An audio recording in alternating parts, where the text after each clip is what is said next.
Welcome back. Our second guest is holistic grief counsellor Gemma Kyriakou, and we'll be discussing how to manage the grief and loss of a pet. Welcome, Gemma. Welcome to the program. Thank you, Melissa. Losing a pet, is that like losing a member of the family? Yes, absolutely. Losing a pet is like losing a member of the family. They're treated like a member of the family and they're held in high regard like a member of the family.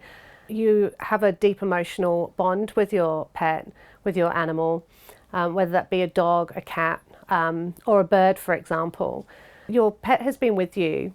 It could be with you for a short time or a long time. A lot of the time, your pet has been with you through some very dark times and some very high times, some very exciting times. But they've been through all these life events with you, and with unconditional love and non-judgmental, of course. They've been a big support to you as well. So losing a pet can be equally as painful as losing a member of the family that is human, for example. People have pets for many different reasons. For example, it may be a guide dog, it may be a support animal. It could be the family cat or dog that you bought for your children. So there has to be so much consideration that goes into that choice for your children to grow up with, and it will often be their first experience of the life and death cycle. Also, people that are on their own and they have an animal as a companion that has been their companion for maybe 20 years, and all of a sudden they are gone. They're left with an intense loneliness. There's a huge void for them now, which has multiple consequences. Everyone approaches grief of a pet differently. Within a family, are there consequences after the death of a pet? Quite often you'll find the consequences of the death of a pet.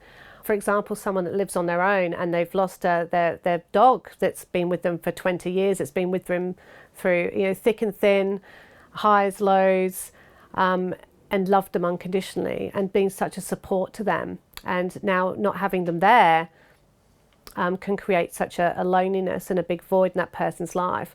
And it will affect their life, for example, in many cases where you lose your social interaction of the day, where you'll be taking your dog for a walk. And also explaining, if you're in a family setting, explaining to your children, having that hard conversation of the life and death cycle, and choosing, the next pet, for example, very carefully due to the lifespan of different. Also, the consequences of losing your pet is for the physical and emotional well-being. So not only do you not get your daily exercise and your social interaction at, say, the dog park, you're losing that physical well-being that is, say you have a cat and your cat is on your lap and it purrs. That purr has a frequency, it has a vibration, which is scientifically fact. It lowers blood pressure, lowers the stress hormone, and it promotes relaxation. So now when that animal is not there, your physical and emotional well-being is slightly compromised along with your grieving. It's important also to take into consideration when the death of an animal to just maybe take a little breather. Maybe don't rush into getting another pet. Quite often than not, the immediate response from people will be, just get another dog, just get another cat. And it's not always that easy. Yeah, so replacing an animal, take a little breather.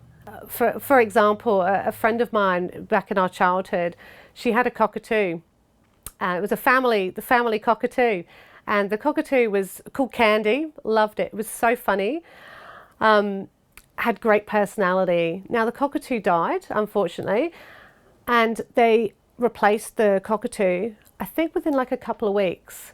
And unfortunately, the cockatoo was actually quite vicious, and it was nothing like the original cockatoo. So I think they felt like they should have just waited a little bit longer rather than trying to replace, the personality of the previous animal.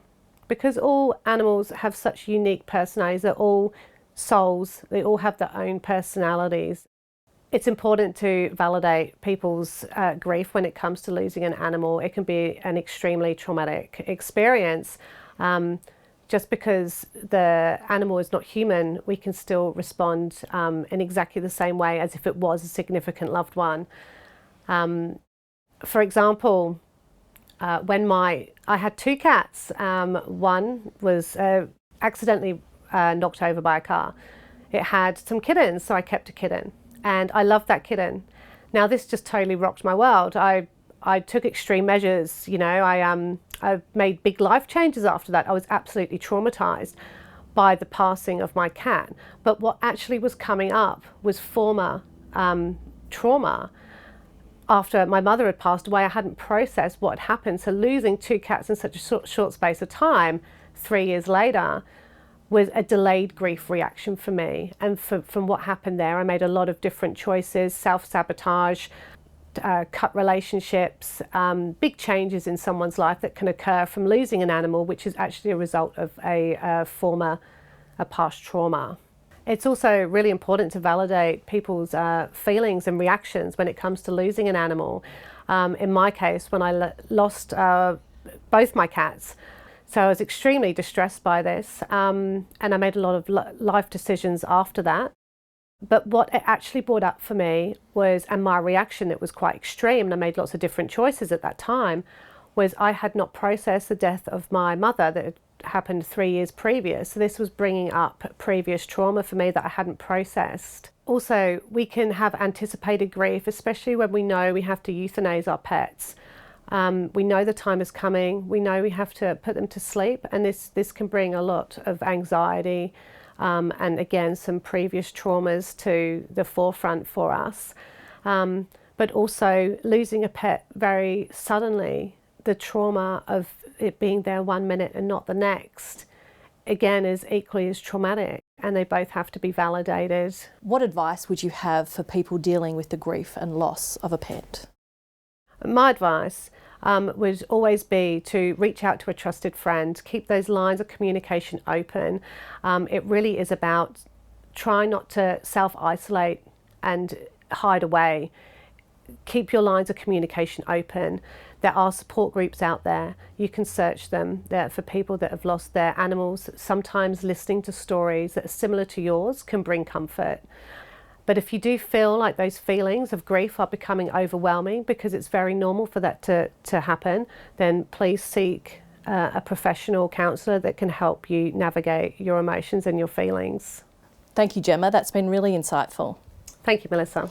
If you'd like to know more about how to manage the grief and loss of a pet and Gemma, you can go to her webpage on our website, healthwellbeingandlifestyle.com.au.